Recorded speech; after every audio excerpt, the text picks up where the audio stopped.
Imagine a valley where there is no field to harvest, no well from which to draw water, no market, no road crowded with travelers, and no community waiting to receive you. A mother stands there with an infant. Beside them are a small amount of food and a little water. The man who brought them begins to leave. What does trust look like at a moment when every visible sign appears to say that there is no future here? Is trust simply waiting? Is it refusing to acknowledge fear? Or can trust be something far more demanding, something that requires the heart to depend upon Allah while the body continues to search, work, protect, and build? Welcome to the guided hour, where every journey carries a story and every story carries guidance.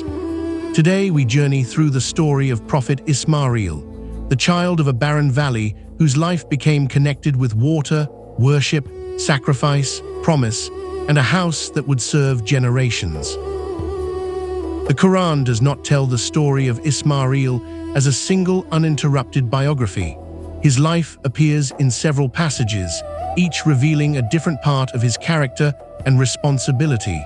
One passage shows the prayer that came before the child.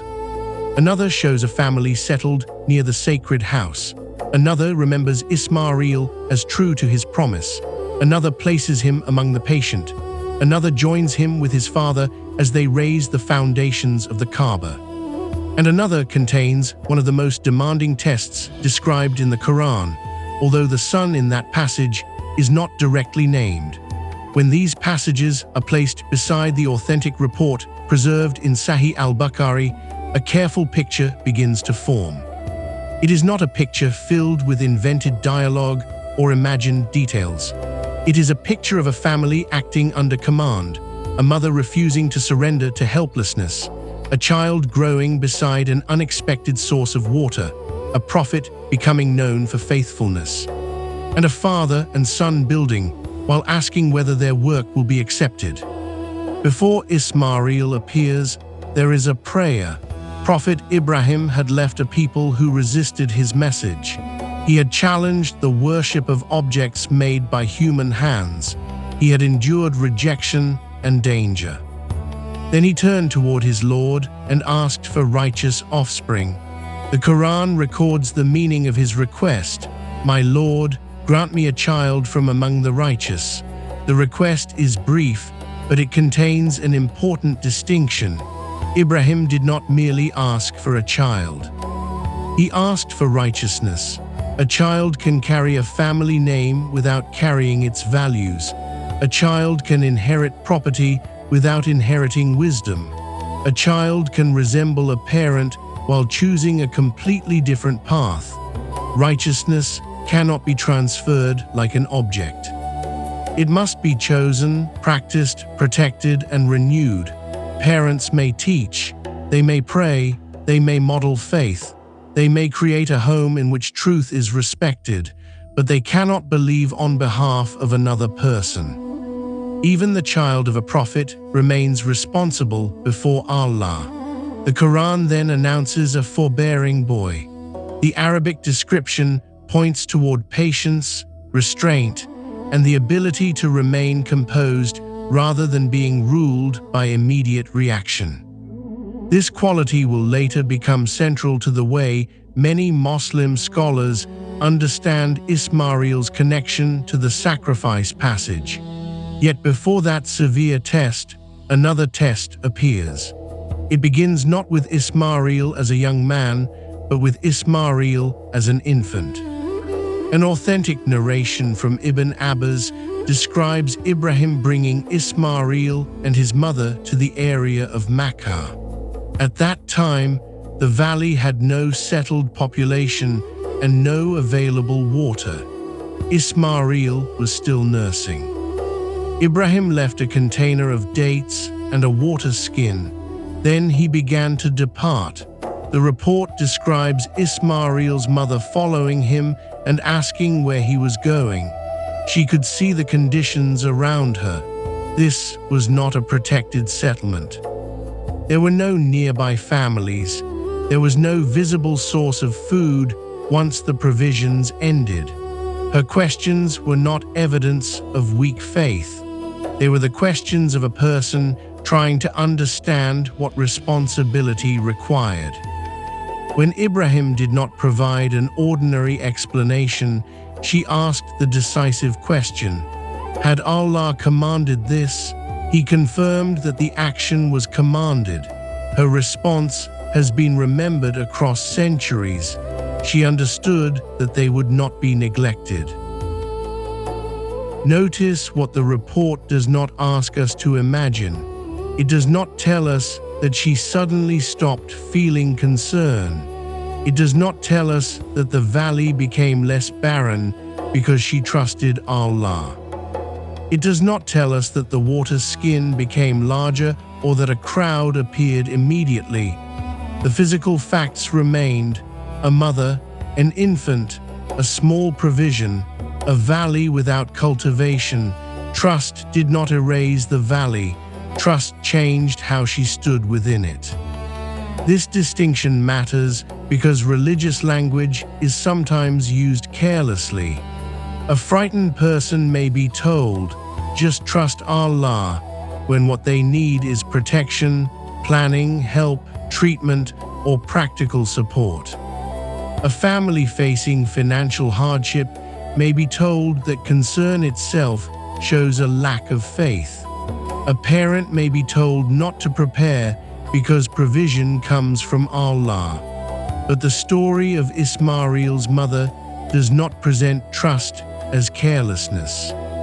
She accepted the command, and when the available water ended, she moved, she searched, she climbed, she looked carefully, she returned to check on her child, then she searched again. Trust gave her a foundation for action. It did not excuse her from action. The Quran preserves Ibrahim's prayer concerning the valley. He said that he had settled some of his descendants in an uncultivated valley near the sacred house so that they might establish prayer. He asked Allah to cause hearts among the people to incline toward them and to provide them with fruits so that they might be grateful. The order of the prayer is revealing. The valley is not described first as a future center of trade. It is not introduced as a place from which a powerful civilization will rise. The central purpose named in the prayer is worship. The family is placed near the sacred house so that prayer may be established. Then comes the request for human connection and material provision. Hearts that incline toward them, food that reaches them, gratitude that grows from provision. This does not mean that food is unimportant. The infant needed water, the mother needed nourishment. A community cannot survive through good intentions alone, but the prayer places material life inside a moral direction. Provision is not the final purpose. Provision supports worship, gratitude, family, and responsibility. This challenges a common assumption about success. People often imagine that faith becomes easier after every practical problem has been solved. First obtain security, then achieve financial stability, then finish every urgent task. Then, when life is finally quiet, begin serving Allah properly. But life rarely becomes perfectly quiet. The prayer of Ibrahim places worship at the center of a place that has almost none of the conditions people normally associate with security. Prayer is not postponed until the valley becomes comfortable. The valley is being prepared around prayer. The available water eventually ended. Ismail's mother became thirsty, and the infant was affected by thirst. The narration handles this moment with seriousness. It does not turn suffering into entertainment. A mother could not remain still while her child needed help. She went towards Safa and looked for someone. No one appeared. She descended into the valley and moved toward Marwah. From there, she looked again. Still no one. She repeated the search 7 times. Each journey carried the same practical question. Is there anyone? Is there help? Is there movement in the distance? Is there some sign I could not see before? The landscape did not answer immediately, yet she kept moving. Many people understand effort only when progress is visible. They apply once and expect a result. They ask once and expect help. They attempt one conversation and expect a relationship to be repaired. They make one change and expect a lifelong habit to disappear. When the first effort produces no visible answer, discouragement begins to speak. Perhaps the effort is useless. Perhaps nothing will change. Perhaps the lack of immediate results means that the path is wrong. The movement between Safa and Marwah teaches something more disciplined. The same landscape may have to be examined more than once. The same responsibility may have to be approached again after disappointment. Repeated effort is not always evidence that the first effort failed. Sometimes repetition is the form that responsibility takes. The mother of Ismail did not know, during the early crossings, how the search would end. She was not walking through a ceremony whose conclusion had already been explained to her. She was a mother searching in a real emergency. Later generations would walk and move between those same points as part of the rites of pilgrimage. The private effort of one vulnerable woman became remembered in the worship of millions. Yet at the time, she was not performing for an audience. She was trying to help her child. This is how some of the most lasting acts begin, not with public recognition. Not with a plan for historical importance. Not with the knowledge that people will speak about the actions centuries later. They begin because someone sees a responsibility and refuses to abandon it. Relief came near the child. The authentic narration describes water emerging at the place of Zamzam through the action of an angel. We do not visually depict angels, and we should not invent details about their appearance. The report directs our attention toward the water and toward the response of Ismail's mother. She gathered the water and shaped the earth around it so that it would not be lost. The Prophet Muhammad, peace and blessings be upon him, mentioned her effort with mercy and explained that had she allowed the water to flow freely, it would have become a stream across the earth. The moment contains both miracle and management. The water came by the command and mercy of Allah. The mother still used her hands to contain it. She drank, she cared for her child, she protected the resource. A miracle did not make stewardship unnecessary. This is another form of trust that the story reveals. When provision arrives, faithfulness does not end. A person may pray for employment, then receive an opportunity. The opportunity must still be handled honestly. A family may pray for a home, then receive one. The home must still be maintained and protected from becoming a place of cruelty. A community may pray for a school, a mosque, a charitable fund, or a public platform. Once it exists, governance still matters. Records matter. Fair access matters, maintenance matters. The quality of leadership matters. People sometimes treat the arrival of a blessing as the end of the test.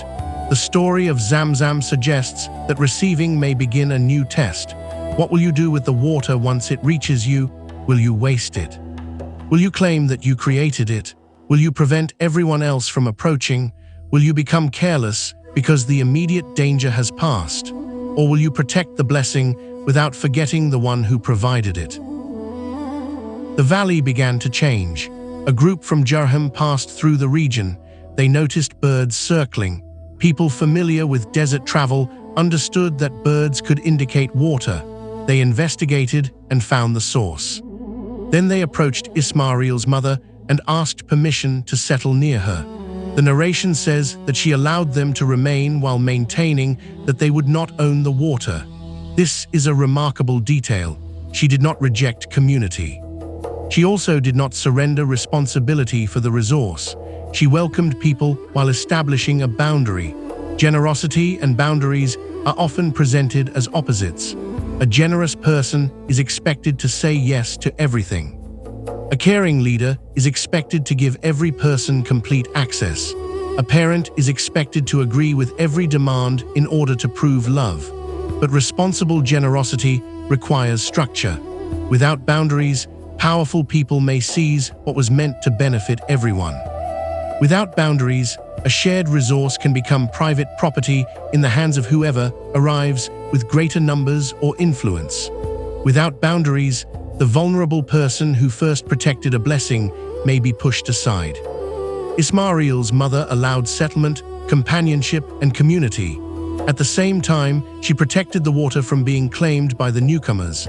The valley now contained something it had not contained before: people, families, language, trade, relationships. A child who had once lain beside an almost empty water skin began growing within a community. The narration says that Ismail learned Arabic from the people of Jurhum. They came to admire him as he grew. Later, he married among them. We should not add invented scenes to his youth. We do not know the details of his daily conversations, his appearance, or the precise stages of his education. But the authenticated report allows us to recognize a powerful transformation. The infant who arrived in a place with no community became part of the formation of a community. The child, brought into an empty valley, learned the language of those who settled there. The one whose mother searched desperately for another human presence grew to be loved among people. The prayer of Ibrahim had asked that hearts incline toward his family. The arrival and settlement of Jurhum gave a visible form to that prayer. Yet the Quran does not ask us to remember Ismail only because of where he grew up. Sacred geography can attract attention so strongly that character becomes secondary. People may speak about Zamzam, Makkah, the Kaaba, Safa and Marwah, while barely asking what kind of person Ismail became. The Quran gives us an answer. It tells the Prophet Muhammad, peace and blessings be upon him, to mention Ismail in the book. Then it describes him as true to his promise. It calls him a messenger and a prophet. It says that he directed his people toward prayer and charitable giving. It says that he was pleasing to his Lord. Elsewhere, the Quran places him among the patient. Another passage remembers him among the outstanding. These descriptions are brief, but they are not small, true to his promise. Consider how much of human life depends upon that quality. Families depend upon people doing what they said they would do. Children depend upon adults returning when they promise to return.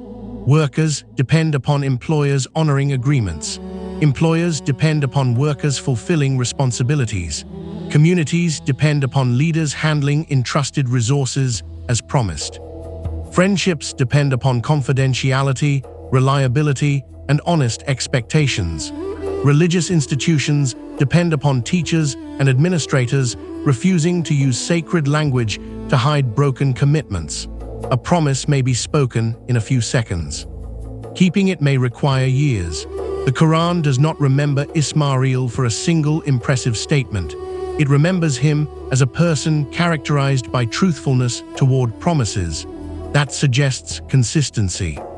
A person becomes trustworthy when words and actions repeatedly meet. Not once, not when an audience is present, not only when keeping the promise is convenient. Truthfulness in promises requires a person to resist the temptation to use words merely to manage the present moment. Sometimes people promise because they want discomfort to end. They tell a child later without intending to return to the request. They tell a colleague, "I will handle it," because they want the conversation to stop. They tell a family member, "I have changed," before they have built the habits that change requires. They tell Allah that they will live differently if a crisis passes, then forget when relief arrives. A promise becomes a tool for controlling another person's expectation. The Quran presents Ismail differently. His promise was joined to truth.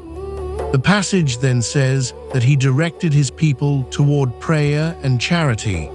This is not described as a private spirituality separated from responsibility toward others. Prayer directs the human being toward Allah. Charitable obligation directs the human being toward the rights and needs present within society. One guards the relationship with the Creator. The other refuses to ignore the human beings who live nearby. Ismail had grown beside a water source that turned isolation into community. He knew, through the history of his own family, that material need is not theoretical. Thirst is real. Dependence is real. The arrival of help matters. The Quran does not tell us the specific sermons he delivered or the details of the community he led. We cannot invent them, but it tells us the direction of his leadership: prayer, giving, faithfulness, patience. These qualities belong together. Prayer without honesty toward promises can become performance. Charity without prayer can become a way of building personal reputation. Patience without action can become an excuse for accepting preventable injustice. Leadership without giving can become extraction. The Quranic description of Ismail gathers worship, social responsibility, and character into one life. If this journey is helping you understand the story in a new way, take a moment to like this episode, subscribe to the Guided Hour, and share it with someone who may benefit. Your support helps more families discover thoughtful and reliable Islamic storytelling. Now, let us return to the story. We now approach the passage most often associated with Ismail, and we must approach it carefully. Surah As-Saffat tells us that Ibrahim prayed for righteous offspring and received good news of a forbearing boy. When the boy became old enough to work alongside his father, Ibrahim told him about a vision in which he was sacrificing him. The son responded that his father should do what he had been commanded to do, adding that, if Allah willed, he would be found among the patient. The Quran then describes both of them submitting. Before the sacrifice occurred, Ibrahim was called and told that he had fulfilled the vision. The son was ransomed with a great sacrifice. The Quran calls the event a clear trial. The son is not named in these verses.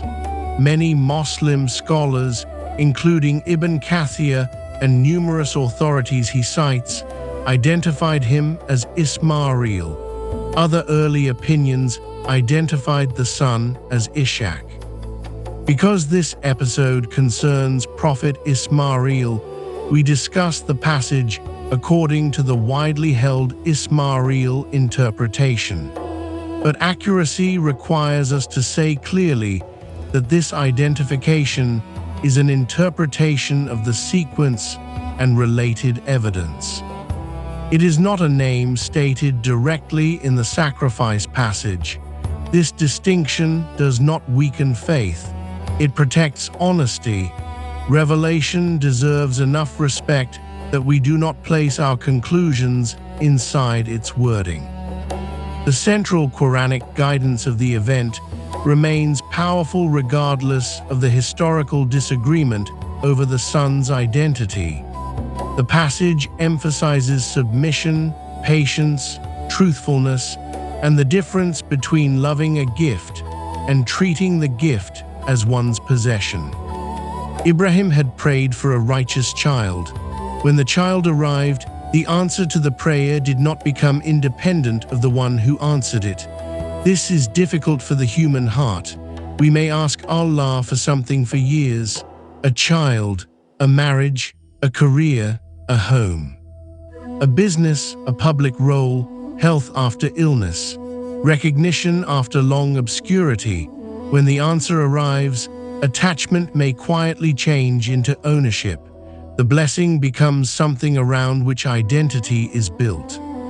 A person begins to think, consciously or not, that life cannot continue without it. The blessing may become the measure of personal worth.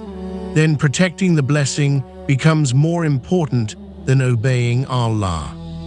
The story of Ibrahim and the son confronts this danger at its most demanding level. It does not tell us not to love.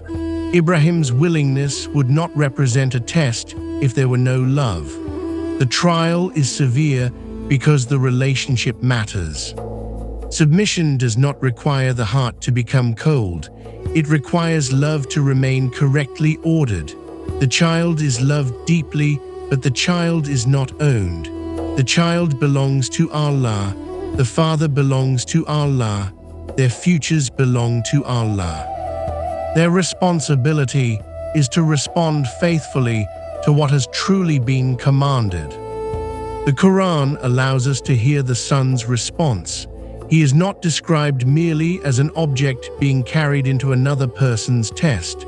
He hears, he understands that his father is describing a command. He answers. He connects his hoped-for patience to the will of Allah. This is where the description of a forbearing boy becomes visible through action.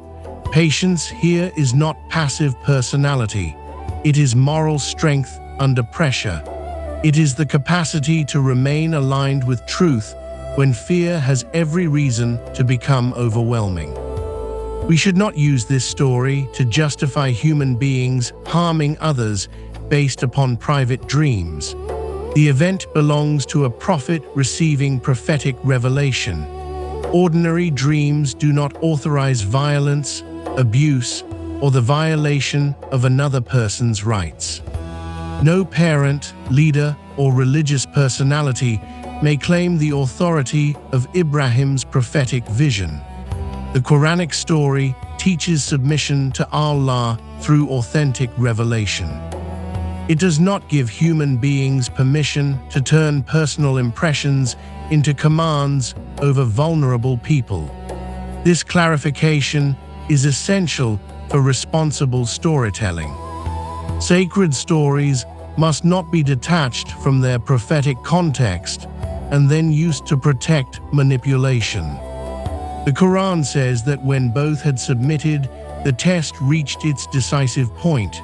Both, the father submitted, the son submitted, then the sacrifice was stopped. The Quran does not celebrate bloodshed. The son is preserved. A ransom is provided. The outcome establishes that the purpose of the trial was not the destruction of the child. The passage directs attention toward the truthfulness of their surrender. The action was interrupted once the vision had been fulfilled. For families listening together, the emotional center can be understood without graphic description. A father faced the possibility of surrendering what he loved most. A son faced a command that demanded extraordinary patience. Neither placed personal desire above obedience. Then Allah provided relief. People often speak about sacrifice as though every loss automatically becomes holy, but not every loss is required. Not every demand deserves obedience. Not every person asking you to give something up has moral authority. The story does not praise sacrifice for its own sake. It praises submission to a genuine command from Allah. This means that knowledge comes before surrender. A person must ask what Allah has actually commanded, not what a controlling individual claims Allah has commanded. A spouse cannot demand injustice and call resistance a lack of faith. A leader cannot demand secrecy around wrongdoing and call exposure disobedience. A parent cannot demand that a child abandon a lawful responsibility merely to protect family pride. A religious teacher cannot present personal preferences as revelation. Ibrahim knew the source of the command because he was a prophet. Ismail, according to the dominant interpretation, responded within that prophetic reality. For everyone else, obedience to Allah requires learning what revelation truly says, distinguishing obligation from culture, and refusing to attribute false commands to the Creator. The story is therefore not a lesson in unquestioning obedience to human authority. It is a lesson in informed submission to Allah. After the sacrifice passage, the life of Ismail directs us toward another form of surrender, building Surrender may appear in a single decisive moment. Building requires repetition, stone after stone, day after day. The Quran tells us that Ibrahim and Ismail raised the foundations of the house. The authentic report describes Ibrahim building while Ismail brought and handed him stones. When the structure rose higher, Ibrahim stood upon a stone while Ismail continued assisting him. As they worked, they prayed that their Lord would accept from them. Imagine the humility of that prayer. They were building the sacred house. They were acting under command. One was Ibrahim, a prophet honored throughout the Quran. The other was Ismail, a messenger and prophet described as true to his promise. Yet they did not treat obedience as proof that their inner state was flawless. They asked for acceptance. Our Lord, accept from us. The sentence is short enough to repeat while lifting stones. It is also deep enough to examine a lifetime. People often evaluate work by completion. Was the building finished? Was the event successful? Did the video receive attention? Did the project remain within budget? Did people praise the result? Did the organization grow? Did the child achieve high marks? Did the public recognize the effort? The prayer of Ibrahim and Ismail introduces another question. Was it accepted? Completion is visible. Acceptance belongs to Allah. A project can be impressive and still contain pride, injustice, dishonesty, or harm. A small act can be unseen by almost everyone and still be sincere. The builders of the sacred house were not careless about construction. They carried stones and raised foundations, but technical work did not replace spiritual concern. The prayer moved beside the labor. This balance matters for anyone who builds. A parent builds habits within a home. A teacher builds understanding. A founder builds an organization. A public servant builds systems. A writer builds arguments. A community builds institutions. A person can become so focused upon the structure that the purpose disappears. The institution survives, but mercy leaves it. The school grows, but students are treated as numbers. The business expands, but truth is sacrificed. The mosque becomes beautiful, but the vulnerable feel unwelcome. The platform reaches millions, but accuracy is treated as an obstacle. Ibrahim and Ismail built while asking for acceptance. The prayer prevents the builder from worshipping the building. The Quran also says that Ibrahim and Ismail were entrusted to purify the house for those who would circle it, remain there in devotion, bow, and prostrate. The house was not built as a private monument to the family. It was oriented toward worshippers. People not yet born would come. Languages they had never heard would be spoken nearby. Families from distant lands would face the direction of that house in prayer. The builders would not meet most of the people served by their work.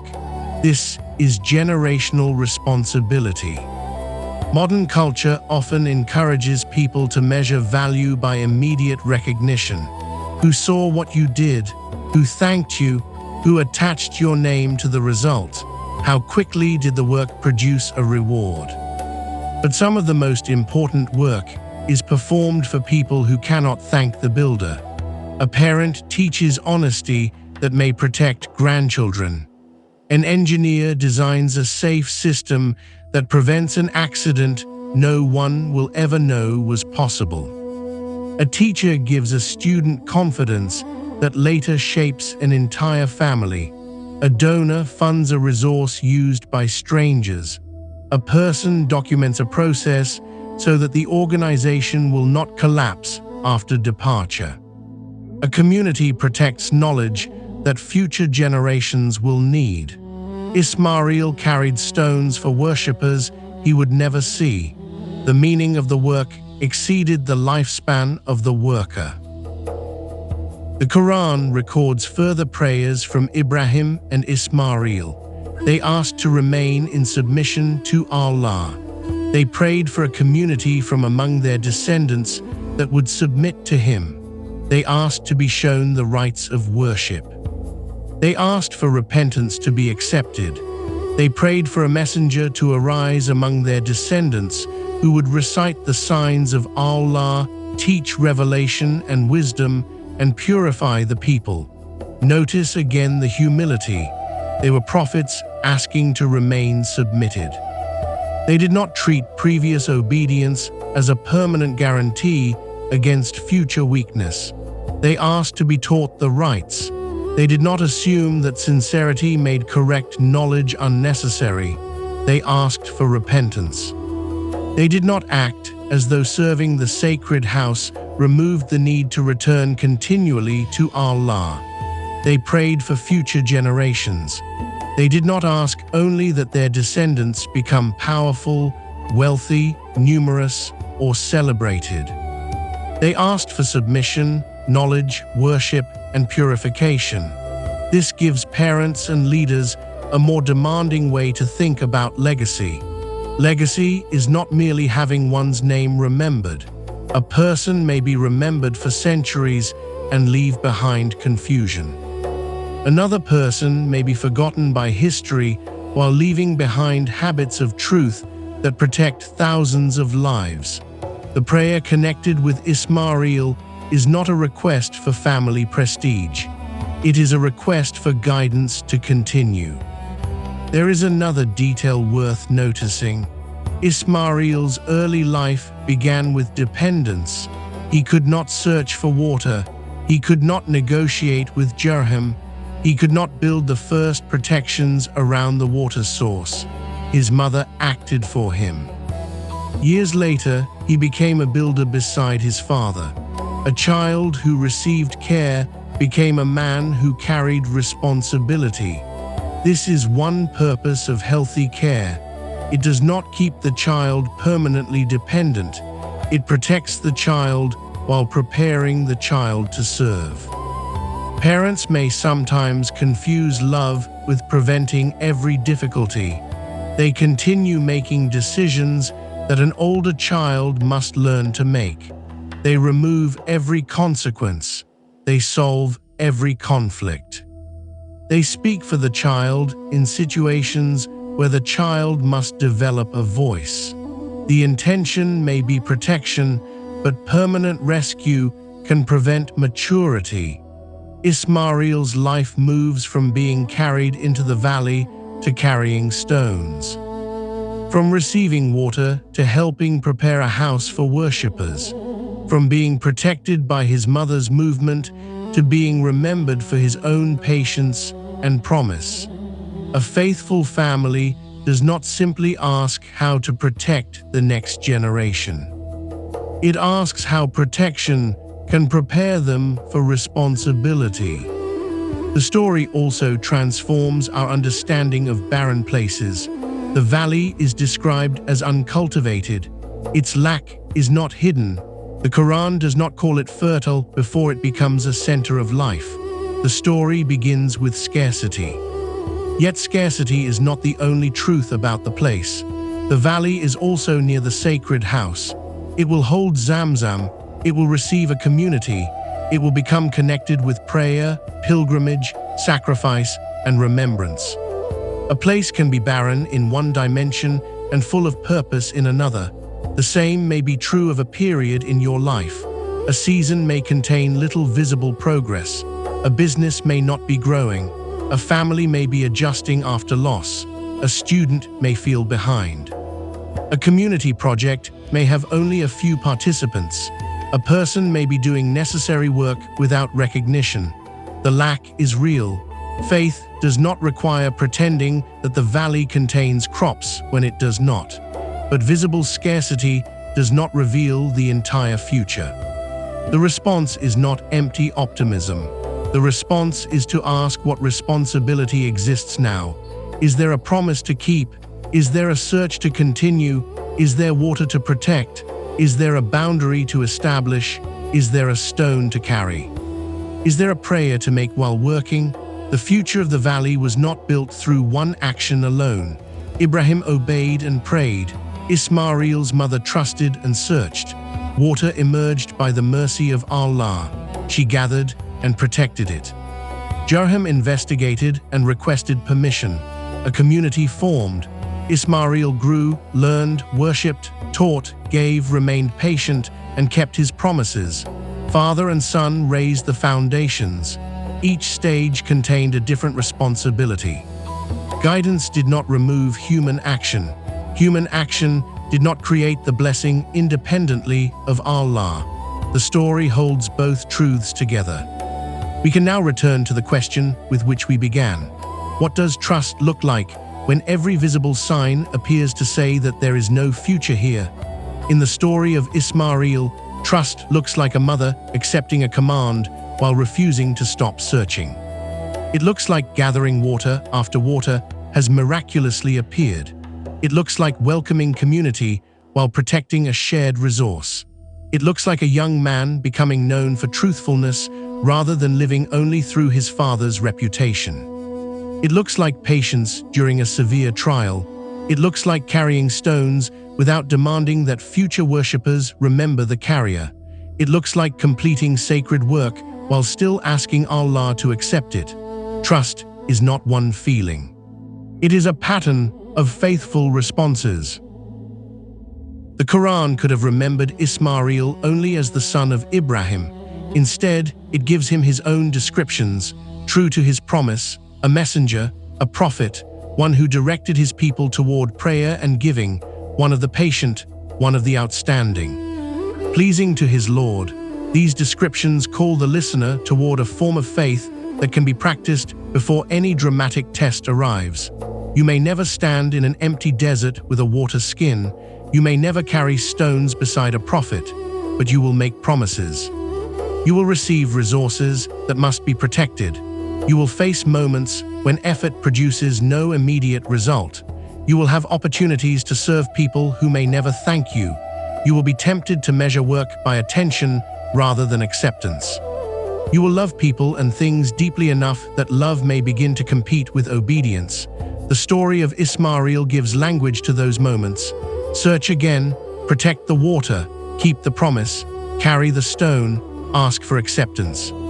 Perhaps the most memorable image is not the valley at its emptiest or the house after its foundations rise. Perhaps it is the movement between them. A mother crosses the valley looking for help. Years pass. A son moves through the same region carrying stones for a house of worship. The first movement seeks survival. The later movement builds service. Between them flows water. Around them gathers community. Above all of them remains the guidance of Allah. A barren beginning did not prevent a faithful life. It became the place where that faithfulness